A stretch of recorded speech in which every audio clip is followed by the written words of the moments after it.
Morning student, सभी अपने अपने हिंदी ग्रामर की बुक ओपन कीजिए। ओके, तो हमारा आज का पहला चैप्टर है भाषा, बोली, लिपि और व्याकरण। ओके, तो अब ये देखिए भाषा होती क्या है। अब जैसे कि मैं आपको पढ़ा रही हूँ, हिंदी में पढ़ा रही हूँ, इंग्लिश की क्लास होती है तो इंग्लिश में पढ़ते हो, है ना। तो ये सब एक लैंग्वेज है, हिंदी है, इंग्लिश है ना। तो ये लैंग्वेज है, आप समझते भी हो। तो ये सब क्या है, आपकी भाषाएं हैं।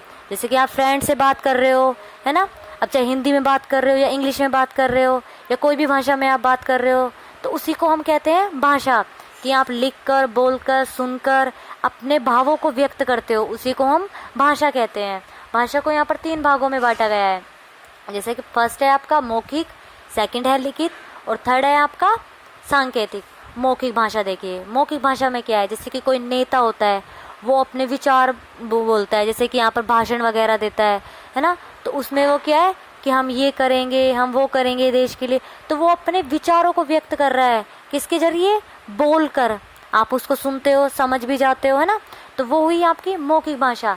अब लिखित भाषा, जैसे कि आप अपने किसी फ्रेंड को लेटर लिख रहे हो, कहीं दूर हो, आप जा नहीं सकते उसके पास, तो आप उसको एक पत्र लिखकर, है ना। या स्कूल में आप एप्लीकेशन लिख के बोल रहे हो कि आज मैं स्कूल नहीं आ सकता क्योंकि मेरी तबीयत ख़राब है या घर पर कोई ज़रूरी काम है, तो आपने लिख कर वो बात बोली है ना।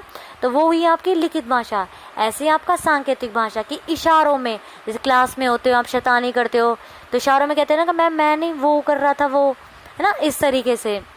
या हम आपको कुछ चीज़ समझाते हैं तो उसमें हम किसी मॉडल का यूज़ में लेते हैं, या आपके जैसे कि समझाने के लिए किसी मॉडल में, जैसे कि आपका कोई भी चीज़ ले लो क्लास में जो आपकी अवेलेबल होती है, हम उसको यूज़ में लेते हैं समझाने के लिए। तो वो हुई आपकी सांकेतिक भाषा।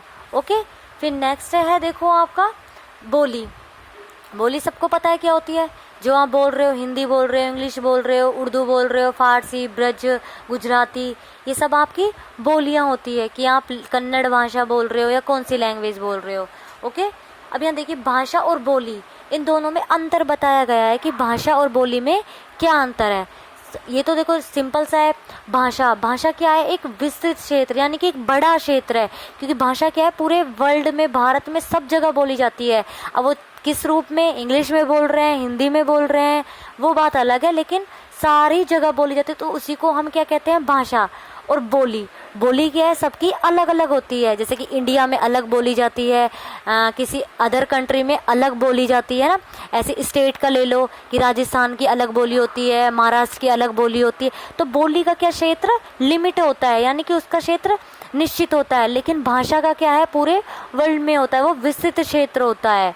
ओके, अब यहाँ देखिए भारतीय संविधान में 22 भाषाओं का वर्णन किया गया है, यानी कि 22 भाषाएं हैं जो अपने भारत में बोली जाती है। अब ये देखिए, ये है आपकी 22 भाषाएं, ये है आपकी 22 भाषाएं। मलयालम, कश्मीरी, कन्नड़, ये सारी आपकी क्या है, 22 भाषाएं हैं ये। ओके, जो अपने भारत में बोली जाती है। अब यहाँ देखिए हिंदी क्या है आपका, जो भारत में सबसे ज़्यादा बोली जाती है। सबको पता है हिंदी का प्रयोग भारत में सबसे ज़्यादा प्रयोग किया जाता है, क्योंकि हिंदी को हम क्या कहते हैं, हमारी मातृ भाषा कहते हैं। हिंदी क्या है, हमारी मातृ भाषा, जो हमारी देवनागरिक लिपि से ली गई है। कहाँ से, देवनागरिक लिपि की है, और ये हमारी मातृभाषा है। अब ये देखिए लिपि क्या है, अभी मैंने बताया था कि हमारी हिंदी है, कौन सी है, देवनागरिक लिपि है। हमारी हिंदी कौन सी है, देवनागरिक लिपि है। ऐसी अंग्रेजी है आपकी, ये कौन सी है लिपि, रोमन में। कश्मीरी है, ये है आपकी शारदा। और मराठी, नेपाली, ये है आपकी देवनागरिक लिपि। इसी तरीके से आपको ये दिया हुआ है लिपियाँ। ओके, नेक्स्ट है आपका व्याकरण। अभी देखिए व्याकरण का अर्थ यहाँ पर दिया हुआ है, विश्लेषण करना। व्याकरण का अर्थ विश्लेषण मीन्स होता है छोटे छोटे टुकड़ों में। सबको पता है कि व्याकरण ही है जिससे हम हिंदी को बोलना, पढ़ना, लिखना सीखते हैं। व्याकरण नहीं होती तो हम कैसे बोलते।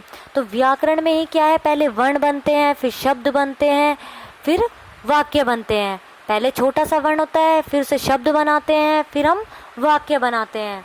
अब यहाँ देखिए व्याकरण किसी भी भाषा के लिए अत्यंत आवश्यक। सबको पता है, अगर आप कोई भी लैंग्वेज बोलोगे, अब चाहे इंग्लिश बोलो, हिंदी बोलो, कोई भी बोलो, तो उसके लिए हमें व्याकरण की आवश्यकता ज़्यादा होती है, क्योंकि इसके बिना हम कुछ नहीं सीख सकते। अब वो चाहे इंग्लिश ग्रामर हो, चाहे हिंदी ग्रामर हो, या कोई भी हो, तो व्याकरण हमारी बोली के लिए बहुत ज़्यादा इम्पोर्टेंट होती है।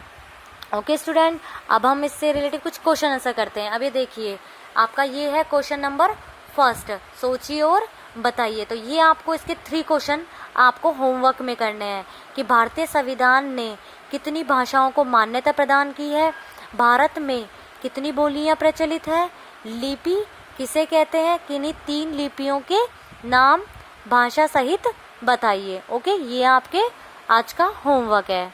Okay, bye student.